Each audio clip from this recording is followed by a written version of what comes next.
안녕하세요. 저는 아직 정법을 공부 중입니다.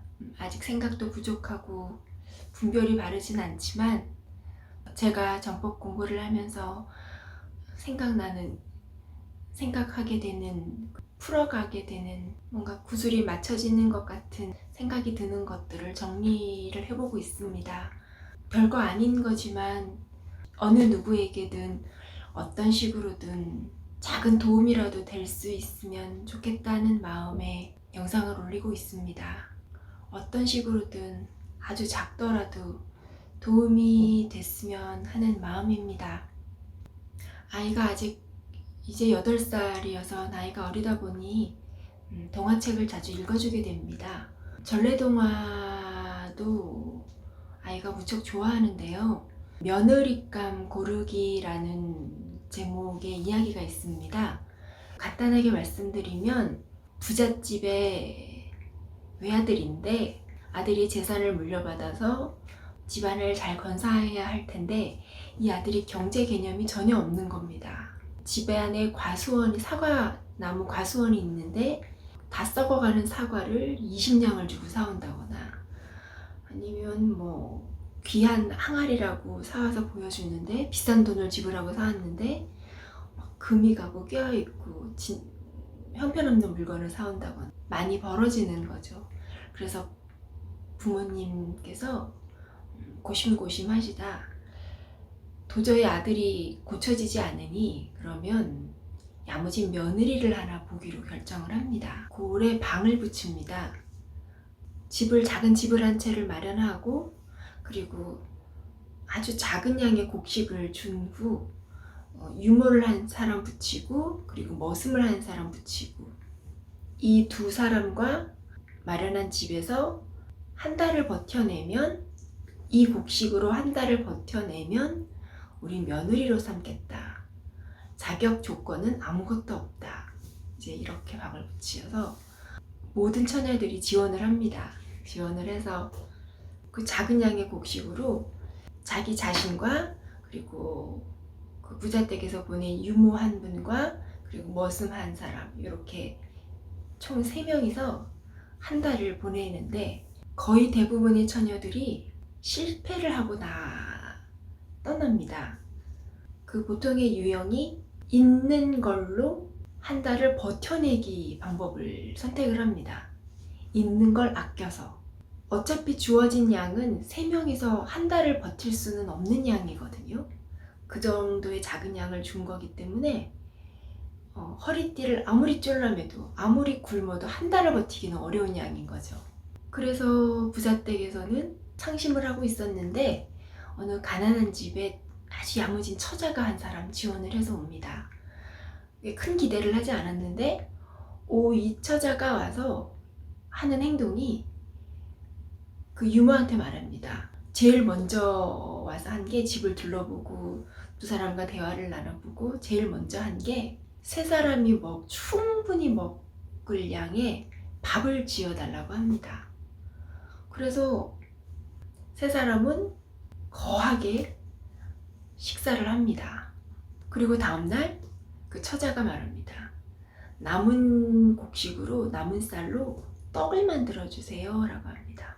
도대체 무슨 생각인 건가는 모르겠지만 나름 계획을 따라 봅니다. 떡을 만들어서 처자가 이 떡을 온 동네 사람들과 다 나누어 먹자고 합니다. 나눠 먹고 온 동네 소문이 난 거죠. 저 처자가 응시했는데 이런 행동을 한다. 그 다음날 며칠 이후에 다음날 처자가 유모에게 조심스럽게 말합니다. 마을을 돌아다니면서 일감을 구해와 주십시오. 삭바느질 감을 구해와 주세요. 근데 인심이 후하게 떡을 나눠줬기 때문에 곳곳에서 삭바느질 감을 내줍니다. 근데 이 처녀는 밤을 새워서 열심히 정성껏 꼼꼼하게 옷을 짓습니다. 이 처녀는 집이 가난했기 때문에 평생을 부지런히 살아온 게 몸에 배어 있었던 사람인 거죠. 근데 바느질을 해서 갖다 줬는데 동네에서 소문이 나는 겁니다. 솜씨도 좋고 야무지고 마음에 쏙 들고 뭐 이런 거죠. 일감이 계속 들어옵니다. 이제 유모하고 처자가 둘이서 바느질을 열심히 해서 돈을 벌어들입니다. 안정이 되자 같이 함께 있던 머슴으로 오신 분께서 나는 뭐 도울 일이 없겠냐라고 말을 합니다. 그러자 처자는 그러시다면 산에 가서 땔감 나무를 좀 해다 주십시오 라고 합니다. 그러자 유모도 같이 그럼 나도 산에 가서 나무를 좀 캐오겠다고 합니다. 그래서 처자는 삭바느질을 하고 틈틈이 유모는 나무를 캐서 쪄서 말리고 그리고 머슴은 나무를 해와서 차곡차곡 모은 다음에 장에 내다 팝니다. 시간이 지나면 지날수록 이 세 명의 성실하고 아주 성실함 때문에 곳간에 곡식이 그득히 돈이 쌓이기 시작합니다. 다른 처녀들과는 다르게 이 처녀가 한 달 머물고 난 후에는 텅 비었던 곳간에 곡식이 가득 채워져 있습니다. 결국 이 처자는 신부로 며느리감으로 발탁이 되고 그리고 경제관념이 없는 남편을 잘 일깨워가면서 함께 그 부모님의 재산을 잘 관리하면서 마을의 유지로 살아갑니다. 공교롭게도 제가 이 즈음에 유튜브 정법 강의에서 투자에 대한 본문들을 좀 듣게 되었었습니다. 근데 그 내용과 이 전래동화의 내용이 딱 맞아떨어지는 시점이 포인트가 있더라고요. 그 얘기를 지금 하고자 하는 겁니다. 그게 뭐냐면 정법의 천공 스승님께서 말씀하시기를 남자가 밖에 나가서 이제 힘을 써서 70%를 이렇게 갖춰 놓으면 나머지 30%의 그 나머지 운영은 여자가 하는 거라고 하십니다. 가정도 그렇고 사회도 그렇고 세상의 운영도 3대 7의 법칙이 있어서 남자가 할 일이 70%이고 남자가 갖춰놓은 연후에 여자가 30% 마무리를 운영을 해나가는 거라고 합니다. 그래서 지금 2013년도 이후부터 지금 앞으로 다가올 세상이 바로 이 30%의 세상이라고 합니다. 우리들이 많이 익히 들어온 여성 상위 시대라고 하는 게 바로 이것이라고 하는데요. 저 같은 경우는 제가 이때까지 보아온 것도 그렇고 제가 49 이때까지 살아온 것도 그렇고 일을 해서 돈이 들어오면 그 돈으로 쪼개서 아니면 부족하면 허리띠를 졸라매서 사는 걸로 생각을 살아왔습니다. 예를 들어서 남편이 돈을 벌어다 주면 그리고 또 함께 돈을 벌면 그 돈으로 부족하면 허리띠를 졸라매서 굶는 거죠. 예를 들면 그런데 돈이 생기면 어느 선은 투자를 해야 하는 거더라고요. 이 며느리가 한 것처럼. 솔직히 저는 수입이 생기면 그걸 쪼개서 살림을 할 생각을 했지 없으면 허리띠를 졸라매고 줄이고 그렇게 생각했지 돈이 좀 여유가 있을 때 그걸 사회에 어디 투자를 해서 사회에 보탬이 되게 투자를 해보자 이런 생각은 해본 적이 없습니다. 물론 조금 여유가 좀 있을 때는 이거를 해서 작은 돈이지만 투자를 해서 돈을 불려볼까? 이런 생각을 저도 그렇게 하면서 살아왔는데요. 아이에게 동화책을 읽어주는데 깜짝 놀란 거죠. 아니 아이 동화책에 이게 언제적 이야기인데 전래동화에 여성의 투자에 대한 이야기가 담겨 있는 거죠. 너무 놀랐습니다. 이게 어떻게 보면 조상 대대로 가르쳐 주신 여성의 미덕이었던 건데, 이게 아들 덕분에 전래동화를 다시 읽으면서, 그리고 정법 강의를 들으면서 이 포인트가 딱 깨달아진 거죠. 놀랍지 않습니까, 여러분? 이 허리띠를 쫄라매고 수입에서 막 이렇게 바들바들 떠는 게 아니고, 투자를 해서 돈을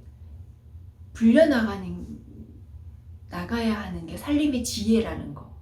그리고 그 투자를 여자가 한다는, 그 투자는 여자들이 해야 하는 몫이라는 거. 유튜브에서 천공 스승님께서 말씀하시기를, 투자를 하되 내 재산 불리려고 하는 투자는 이제는